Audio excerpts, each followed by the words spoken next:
Sunitha garu. Of course she's very beautiful. మీరు అంతే kind అని కూడా అనుకుంటారు, బట్ బ్యూటీకి కైండ్నెస్ కి ఎప్పుడు కూడా లింక్ ఉండదు. సో ఓకే, మీరు అబ్జర్వ్ చేయండి, ఫస్ట్ ఎపిసోడ్ నుంచి కూడా ప్రతిసారి నేను స్టేజ్ మీదకి వచ్చిన ప్రతిసారి వాడు ఒక ఫేస్ ఇస్తారు. అది ఎవ్వరికి పెట్టరు ఆ ఫేస్, బట్ ఓన్లీ నాకు ఆ డిస్గస్టెడ్ లుక్ పెడతారు ఫేస్ మీద. ఇది యాక్చువల్లీ చాలా మంది వెల్ విషర్స్, నా ఫ్యాన్ పేజెస్ అందరూ కూడా నన్ను అడిగారు, కాబట్టి నేను స్క్రీన్ షాట్స్ పెడతాను. ఇది ఎందుకు ఇలా did something happen behind the screen, ఏమైనా అయ్యిందా మీ ఇద్దరికి, లేకపోతే ఏమైనా గొడవ అయిందా అని ఇలా చాలా మంది అడిగారు, ఎందుకు ఆవిడ అలా ఫేస్ పెడుతున్నారు మీరు రాగానే అని. సో కానీ నేను చాలా డిఫెండ్ చేయడానికి ట్రై చేశాను, బికాస్ నాకు అప్పుడు తెలీదు, నేను ఏదో అలా ఆలోచిస్తున్నాను, వీళ్ళందరూ అలా ఆలోచిస్తున్నారేమో అనుకున్నాను, నాకు తెలియదు అప్పట్లో, ఐ డెంట్ రియలైజ్. సో నేను డిఫెండ్ చేశాను కూడా. సో నాకు ఎప్పుడు క్లారిటీ వచ్చిందంటే, అంతరామమయం పాడే ముందు సౌండ్ చెక్ అయ్యేటప్పుడు ఇన్యూర్స్ పెట్టుకున్నాను, అండ్ ఆవిడ దగ్గర ఒక మైక్ ఉంది, అది ఆన్ ఉంది, అది పాపం వాడికి తెలీదు, మైక్ ఆన్ ఉంది, నేను ఇన్యూర్స్ పెట్టుకున్నాను. సో కీరవాణి గారితో ఇలా చెప్తున్నమాట, ఈ అమ్మాయికి అసలు హై రేంజ్ వాయిసే కాదు, హై పిచ్ రాదు, కానీ మేనేజ్ చేసేస్తారు మీరు చూడండి, ఈ సాంగ్ లో తెలుస్తుంది చూడండి మీకు, అది ఇదని చాలా ఎక్కిస్తున్నారు సార్ కి. And it hurt me so bad stage మీద నించున్నప్పుడు. అప్పటికే నా సెల్ఫ్ ఎస్టీమ్ ఇలా ఆల్మోస్ట్ కిందకి దిగిపోయింది, చాలా ఏడుపు వచ్చేసింది. ఆ టైంకి కంట్రోల్ చేసుకొని, లేదు I have to do this అని నేను అంతరామమయం పాడాను. సో నేను కొరకొరా చూశాను అని చెప్పి అంటున్నావు కదా నాన్న. సో నేను కొరకరా నిన్ను ఎందుకు చూస్తానో, ఎందుకు చూడాల్సిన అవసరం ఏమిటో నాకు అర్థం కాలేదు. అక్కడ ఉన్నటువంటి నేను, కీరవాణి గారు, చంద్రబోస్ గారు నిన్నే ఎందుకు టార్గెట్ చేశామనే విషయం నాకు ఇప్పటికీ ఆలోచించటానికి కూడా నాకు అసలు కనీసం ఆ థాట్ కూడా రావటం లేదు. బేసిక్గా నేను నిన్ను కొరకొరా ఎందుకు చూసానో మరి నాకు అర్థం కాలేదు. నేను మర్చిపోయాను అనుకుంటా. నేను నీకు కొన్ని విషయాలు గుర్తు చేస్తాను. ఏంటంటే అమ్మా, క్లాసికల్ రౌండ్లోనే అనుకుంటా నీ దగ్గరికి వచ్చి మరి నువ్వు కొంచెం అప్సెట్గా ఉంటే, ప్రతిదానికి నువ్వు అప్సెట్ అయిపోతావు, ప్రతిదానికి ఇరిటేట్ అయిపోతావు. నీ వాయిస్ అలాంటిది. కొంతమంది ఇమోషన్స్ కంట్రోల్ చేసుకోగలుగుతారు, కొంతమంది కంట్రోల్ చేసుకోలేరు. నేను అమ్మ స్థానంలో ఉన్నాను కాబట్టి నేను అర్థం చేసుకోగలుగుతాను. నీ దగ్గరికి వచ్చి మరి మిగతా పార్టిసిపెంట్స్ సాక్ష్యంగా ఉన్నారు తల్లి. ఈ రోజుల్లో ఏంటంటే నువ్వు నా మీద ఇన్ని ఎలిగేషన్స్ వేసావు, ప్రూవ్ చేసుకోవాల్సిన అవసరం కూడా నాకు ఉంది కదా, unfortunately are fortunately, what ever it may be. So వాళ్ళందరి మధ్యలో నీకే చెప్పాను వచ్చి, ప్రవస్తి క్లిక్ నడుస్తున్నప్పుడు నువ్వు దాన్ని బేస్ చేసుకొని పాడుతున్నావు. మృదంగం అటు ఇటు అయినా కూడా నువ్వు అప్సెట్ అవ్వాల్సిన అవసరం లేదమ్మా. నువ్వు ఎలా పాడావనేది నాకు తెలుసు, మా అందరికీ అర్థమైంది. అక్కడ కొంచెం మృదంగం నేనేదో ఇబ్బంది పెట్టినట్లుంది అని నేను నీ దగ్గరకు వచ్చి మాట్లాడాను. అది నువ్వు మర్చిపోయావేమో, కానీ నీ మిగతా పార్టిసిపెంట్స్ అందరూ ఏంటో గుర్తుపెట్టుకున్నారు. మరి శ్రీ ధృతి అండ్ గాయత్రి అక్క వీళ్ళిద్దరు పాడేటప్పుడు పిచ్చింగ్, ఎస్పెషలీ ధృతికి చాలా పిచ్చింగ్ ఇష్యూస్ వచ్చేటప్పుడు అయితే ఆవిడ ఇలా సైగలు చేసేవాళ్ళు, షార్ప్ అయితే ఇలా చెప్పేవాళ్ళు, అది మేము అందరం చూసాము. గాయత్రి అక్క కూడా షార్ప్ అయితే ఇలా కింద ఫ్లాట్ బాడ్ అని చెప్పేవాళ్ళు. మొన్న కూడా అయింది అది. సో అంటే నాకు తప్పు లేకపోయినా మీరు అక్కడ కామెంట్స్ లో చెప్తున్నారు, వీళ్ళు చేశాక కూడా మీరు అక్కడ చెప్పకుండా సైగలు చేస్తున్నారు. సో అక్కడ నాకు నా మీద ఎందుకో గ్రడ్జ్ పెట్టుకున్నారని కూడా అర్థమైంది. Chandrabose garu, we all know he's a lyricist. So ఆయన రెస్పాన్సిబిలిటీ, లిరిక్స్ తప్పులుంటే ఆయన చెప్పాలి. సో నన్ను ఫస్ట్ 2 ఎపిసోడ్స్ బాగా మెచ్చుకున్నారు. ఇలాగా ప్రతి నోట్ గాని భావం గాని అసలు వదలకుండా పాడుతామని కూడా చెప్పారు నాకు. అయితే రాముడు రౌండ్ లో వీళ్ళందరు ట్రూ కలర్స్ అన్ని బయటపడ్డాయి. ఫస్ట్ సునీత గారిది నేను చెప్పినట్టు మైక్ లో మాట్లాడేశారు, ఇండియన్స్ ఉన్నాయని నాకు తెలియక. అండ్ చంద్రబోస్ గారు పాపం లిరిక్స్ లో నాకు ఒక్క మిస్టేక్ కూడా నేను ఛాన్స్ ఇవ్వలేదు ఆయన చెప్పడానికి. సో దానిలో చెప్పలేక ఆదృత లేదు అని ఒక కామెంట్ ఇచ్చారు.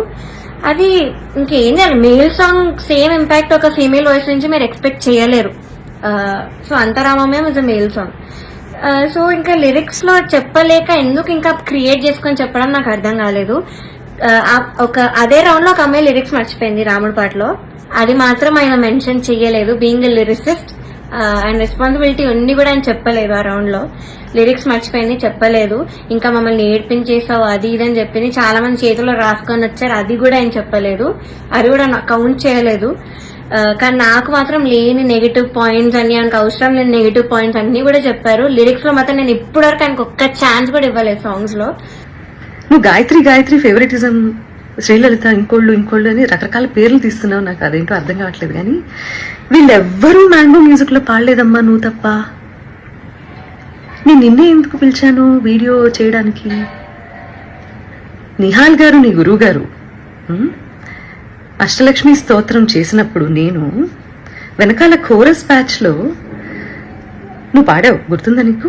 రికార్డ్ చేసినప్పుడు వీడియో షూట్ చేసే టైంలో నేను ఒక్కదాన్నే షూట్ చేయొచ్చు తల్లి. నువ్వు బాడీ షేమింగ్ అని మాట్లాడుతున్నావు కదా, నేను వేరే ఎవరినో నలుగురిని నా వెనకాల కూర్చోపెట్టుకుని చేయొచ్చమ్మా. నేను పర్టికులర్గా పిలిచాను ఇంటికి. పాపం ఒంటరిగా నువ్వు మీ అమ్మగారు వెళ్తారు, అయ్యో లేదు అలా కాదు అని చెప్పి మా వాళ్ళు ఏదో ఏర్పాట్లు చేసి దగ్గరుండి పంపించారు నీకు. ఇవన్నీ మర్చిపోతే ఎలా తల్లి నువ్వు? తప్పు కదా. దాని వల్ల నేను కొన్ని వెడ్డింగ్ షోస్ అలాంటివి చేయాల్సి వచ్చింది. సో ఈ పాయింట్ మీద సార్ మాట్లాడారు. ఏమన్నారంటే అసలు వెడ్డింగ్ షోస్ చేసేవాళ్ళు నా దృష్టిలో సింగర్సే కాదు, నాకు చాలా అసహ్యం, it's like your disrespecting music అని ఈ మాట అన్నారు. చాలా చాలా బాధ అనిపించింది. అదేంటి అంత స్టేజ్ లో ఉన్నాయని ఇలా మాట్లాడారేంటి అని. సో ఇదొకటి నన్ను చూస్తూ మాట్లాడారు ఇంకా. So it was very hurtful. Point number 3, so third వచ్చిన వాళ్ళకి ఆయన 1 lakh ఇస్తా అని చెప్పారు. 4th ప్రైజ్ వాళ్ళకి మూవీలో సాంగ్, అండ్ 5th ప్రైజ్ వాళ్ళకి ఆయన గ్రూప్ లో చేర్చుకుంటామని చెప్పారు సార్. కీరవాణి గారు పెళ్లి గురించి అందులో కచేరీ గురించి మాట్లాడారు అని చెప్పి నువ్వు ఒక రెవల్యూషనరీ స్టేట్మెంట్స్ ఏవో పాస్ చేసావు కదా. పెళ్లిళ్లలో నేను కూడా పాడతాను, ఓకే? మొన్న రీసెంట్ గా ఈరోజు ఇండియాలోనే టాప్ మోస్ట్ మ్యూజిక్ డైరెక్టర్ అయిన అనిరుద్ధ్ కూడా పెళ్లిలో పాడారమ్మా. ఆయన ఒపీనియన్ ఆయన చెప్పారు. నేను ఇప్పటి వరకు పెళ్లి కచేరీలు ఎందుకు చేయలేదంటే అని వరల్డ్ మ్యూజిక్ డే సందర్భంగా ఒక గొప్ప సంగీత దర్శకుడు I have to do this అని నేను అంతరామయం పాడాను. అండ్ ఆ పాటకు వచ్చిన అప్రిసియేషన్ నాకు ఇంకే పాటకు రాలేదు అప్పటి వరకు. సో అంతరామయంకి బయట ఎవరు కలిసినా కూడా అందరు చెప్పారు నాకు వాయిస్ చాలా బాగా వచ్చింది ఆ పాటలో అని, కానీ చాలా బాగుంది ఆ పాట అని. అది యాక్చువల్లీ చాలా సాంగ్స్ ఇచ్చాం, రాముడు రావునికి చాలా ఇచ్చాము. నేను ఏది ఇచ్చినా వద్దు వద్దు వద్దు అంటే ఇంకా లాస్ట్ ఆప్షన్ గా మేల్ సాంగ్ ఇచ్చాను అంతరామయం. సో అదే సెలెక్ట్ చేశారు. And I tried my best. Male song అయినా కూడా I gave my best. And of course నాకు ప్రతి సాంగ్ కి ఆవిడ దగ్గర నుంచి నెగటివ్ కామెంట్స్ వచ్చాయి. అది మీరు నమ్ముతారు, జడ్జెస్ ఏదంటే అదే నిజం అనుకుని మీరు అఫ్ కోర్స్ నమ్ముతారు. ఓకే, సింగర్ సెలెక్షన్ అంటే సింగర్స్ పంపించేటటువంటి సాంగ్ సెలెక్షన్ లో రైట్స్ అనేవి కూడా ప్రతి ఛానల్ కి కొన్ని సాంగ్స్ కి రైట్స్ ఉంటాయి. వాటిల్లోంచి కూడా సెలెక్ట్ చేయాలి అన్న ప్రాసెస్ మీకు తెలుసో లేదో నాకు తెలియదు, కానీ ఆడియన్స్ అందరికీ మాత్రం చెప్తే అన్ని విషయాలు చెప్పు. ప్రాసెస్ గురించి చెప్పు. ఆ ప్రాసెస్ లో ఉన్నటువంటి రెస్ట్రిక్షన్స్, ఛానల్ కు ఉన్నటువంటి రెస్ట్రిక్షన్స్ ఇవన్నీ కూడా మాట్లాడమ్మా, అప్పుడు నేను నిజంగా సంతోషిస్తాను. సో ఛానల్ కండి కపుల్ ఆఫ్ రెస్ట్రిక్షన్స్ ఉంటాయి మ్యూజిక్ ని డిప్లాయ్ చేయడానికి, అంటే మ్యూజిక్ ని వాడుకోవడానికి. అన్ని పాటలకి రెస్ట్రిక్షన్, అన్ని పాటలకి లీనియన్స్ ఉండదు. కాబట్టి ఏంటంటే వీళ్ళు పార్టిసిపెంట్స్ ఇచ్చే సాంగ్ లిస్ట్ లో వేటికైతే రైట్స్ ఉంటాయో అవి మాత్రమే కాంపిటీషన్ లో పాడాల్సి ఉంటుంది. అవి నచ్చ చెప్తాం కూడా ప్రతిసారి. నచ్చ చెప్తా అంటే నేను కాదండి, మేనేజ్మెంట్. తర్వాత ఎన్నిసార్లు రిపీట్ అయింది అంతకుముందు కాంపిటీషన్ లో ఆ పాట అనేది కూడా చూస్తారండి యాజమాన్యం. ఇదంతా కూడా మీకు తర్వాత జ్ఞాపిక వాళ్ళు ఎక్స్ప్లెయిన్ చేస్తారు ఈ ప్రాసెస్ ఎలా సాగుతుంది అనేది. సో నేను ఏ పాట ఇచ్చినా వాళ్ళు వద్దంటున్నారు అని మాత్రమే ఎక్కువ సార్లు ప్రొజెక్ట్ చేసింది తను. రీజన్ ఇది అని మీకు తెలియదు కదా, అందుకని చెప్తున్నాను.